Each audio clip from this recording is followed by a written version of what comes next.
It's story time. Ghost story time. It's Adler, Adler, it's the Adler Show. Well, it's summertime. And what is summertime without bonfires? And what are bonfires without good ghost stories?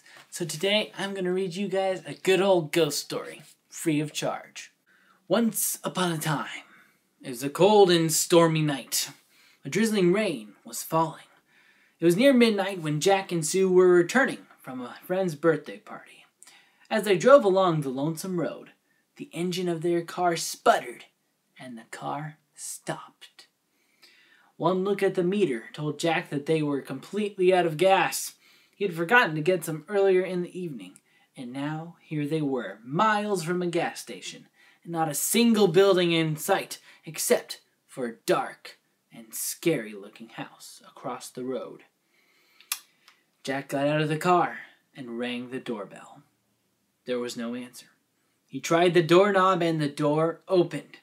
Thinking there might be a telephone inside, he stepped into the hallway. A heavy wind blew the door shut with a slam.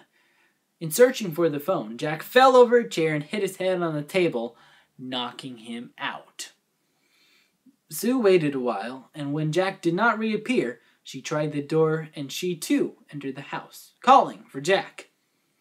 Thinking she heard him upstairs, she went to the second floor, using a tiny flashlight she had in her pocketbook.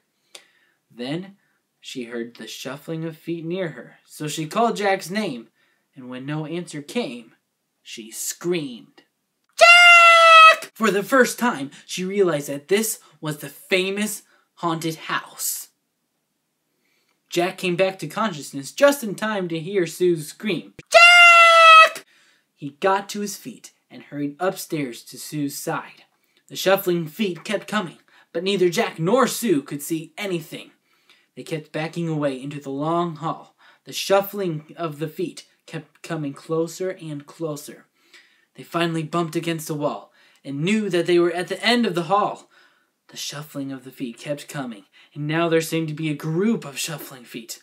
Closer and closer they came. Jack fumbled around the wall and finally felt a doorknob. He opened it and dragged Sue in with him. However, he could not shut the door. Some unseen power seemed to hold it open. The shuffling feet seemed to be coming through the door. Jack and Sue backed away. Again, a wall, and again, a doorknob. The door was opened, and they stepped through, only to find themselves trapped in a closet. The shuffling of the feet now seemed to fill the entire room. There seemed to be no hope. Jack began to feel around for something with which he could fight with. Suddenly, his hand touched a familiar instrument. "It's a drum," he whispered to Sue. "That's great!" shouted Sue. So they picked up the drum and beat it.